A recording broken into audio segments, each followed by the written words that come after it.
Habari wapendwa, karibuni katika maendelezo ya vipindi vyetu ambapo tunakuja kujifunza jinsi ya kukata na kushona gauni kama hilo linaloonekana hapo kwenye picha. Kwanza kabisa, hatua ya kwanza nitakiwa tuwe na vipimo vyetu. Mfano kama vipimo vyetu muhimu wote tuwe na urefu wa nguo kamili. Hapo urefu wa nguo ni 60, hafu 16, kifua 36, tumbo 28, hipsi ni 40. Pia kumbuka hii nguo yetu na hafu mbili, kuna ile hafu ya kwanza na ile hafu ya pili. Urefu kutoka juu mpaka hafu ya pili ni 35. Hivyo ndio tunavyoenda kutumia kwenye hii nguo yetu. Kwa hatua ya kwanza, tutaanza kwanza kukata kwenye gazeti. Baada ya hapo tunaenda kuhamishia vipande vyetu kwenye kitambaa. Huu ndio mstari ambao tunaenda kuanzia kupima, kuchukua vipimo. Mstari tunaenda kuchukua vipimo. Mungu wangu, tepo tasbihi kwa wapi? Usikate lakini. Tunaanza kupima urefu wa hafu. Urefu wa hafu ni 16. Tunaongeza na inchi moja ya basi, ndio tunaongeza ila tunanyosha mstari mzuri. Hapa ndio mwisho wa hafu. Pia tutaenda kushusha mstari kwa sababu hii nguo yetu sisi, hii nguo ni boost, ina mfumo wa corset.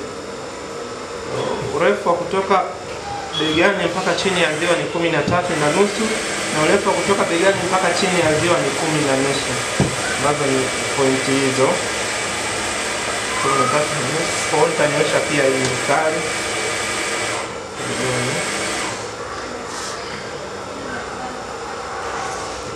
Kwa hiyo ni mstari wa katikati ya ziwa, mstari wa chini ya ziwa, na huu ni mstari wa mwisho wa nguo yetu. Mwisho wa hapo. Hapo baada ya hapo nakuja kupima bega.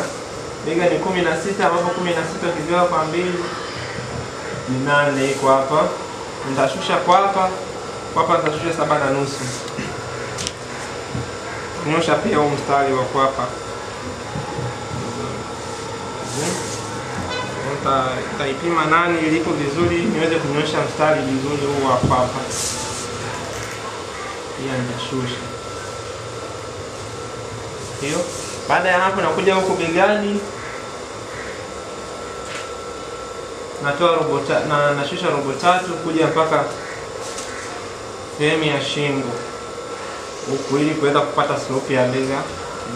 Baada ya hapo napima upana wa shingo. Mfano si upana wa shingo katika nguo yetu hii ni 3.5. Naweka 3.5. Pia nitashusha 3.5. Kisha nitazungusha shingo ya round kama hiyo. Baada ya hapo tena nafuata naenda kupima upana wa dati. Upana wa dati unapatikana ukipima nyonyo nyingine kuja nyonyo nyingine katikati ya chuchu mpaka chuchu.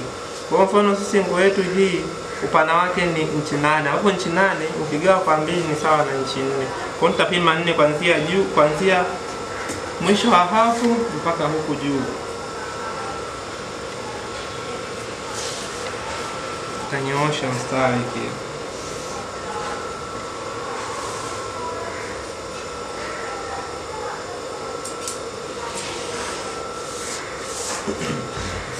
Kishamaliza hapo, hatua inayofuata tutaanza kutengeneza sehemu ya kubustia. Sasa ambapo kwenye kubusti tutakuja upande wa ubavuni katikati ya huu mstari wa dasi. Upande wa ubavuni tunatoa inchi 1.5. Na upande wa huku kuja katikati ni inchi 1. Pia na kwenye mstari unaofuata ambao ni mstari wa chini ya ziwa pia inchi 1.5 kwa inchi 1. Tunaishia mstari wa chini ya ziwa tu. Baada ya hapo naunganisha hii mistari.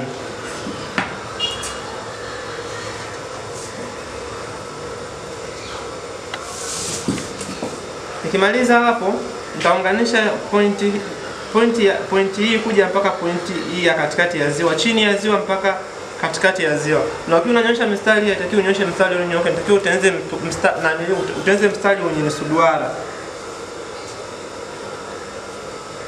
Usinyoshe mstari wa moja kwa moja.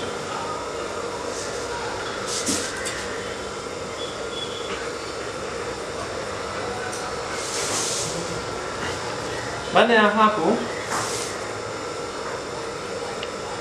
nakuja kushusha kwa ajili ya kuachia uwazi wa kifuani, ambapo hapo inategemeana na nguo yenyewe ya mvaaji kwamba anataka uwazi ukae kiasi gani.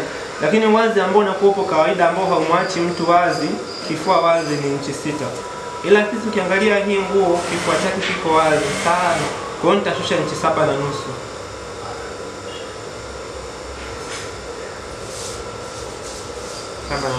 Baada ya hapo nakuja natoa robo 3 upande, kila upande nitatoa robo 3, upande huu nitatoa robo 3 na upande huu nitatoa robo 3.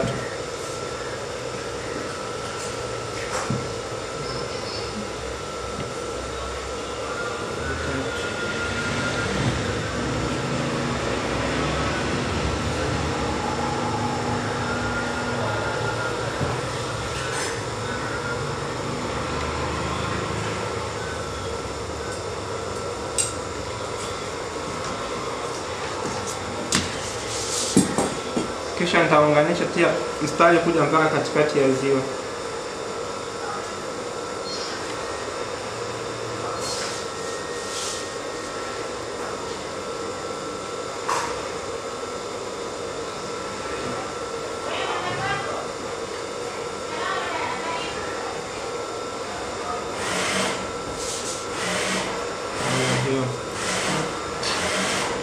Baada ya hapo sasa, ukiangalia hii nguo yetu hapo kifuani katikati ina kama vile michimba kidogo.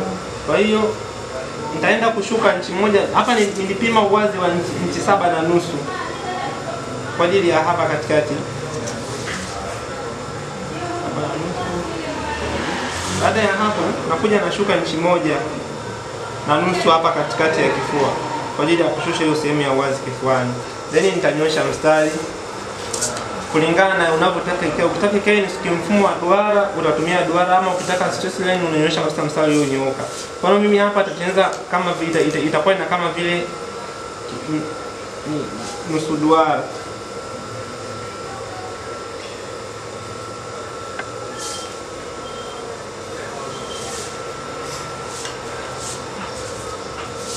Nitakuja kwa usawa wa hapa, tapanda inchi 1.5 juu. Kisha naendeleza au mstari yotoka hapa kuja mpaka huko. Huko nitanyosha mstari wa 1 kwa 1. Bongo wetu itakuwa hivyo. Baada ya kufanya yote haya, tena upate tenda kuweka kwa vipimo kwenye huu mchoro wetu, ambapo vipimo vyetu kifua ni 36 na tumbo ni 28. Kwa hiyo nakuja kupima kifua. Kifua ni 36 tukigawa kwa 4 ni sawa na inchi 9. Inchi 9 iko hapa. Baada ya hapo naongeza inchi 2 kwa ajili ya kushonea. Baada ya kuongeza inchi 2 nakuja kupima inchi nilizozitoa hapa. Nikipima inchi nilizozitoa hapa ni inchi 1.5. Kwa inchi 1.5 nakuja kuiongeza huku mbele ya inchi za kushonea. Takuja kwenye upande wa tumbo pia, tumbo ni 28. 28 kigawa kwa 4 ni sawa na inchi 7. 7 iko hapo. Taongeza inchi 2 za kushonea. Na penyewe kwa sababu hizi inchi tunazitoa, na penyewe nitapima ni inchi ngapi hivi. Ni inchi 2.5. Na zina kuja replace huko inchi 2.5. Baada hapo tutanyosha hii mistari. Kwa kufikia hapo kwenye kuweka vipimo na tumeshakamilisha. Maana yake tukianza kukata hizi sehemu zote tunazitoa. Hizi nazo ziwekea alama, hizi zote tunatoa.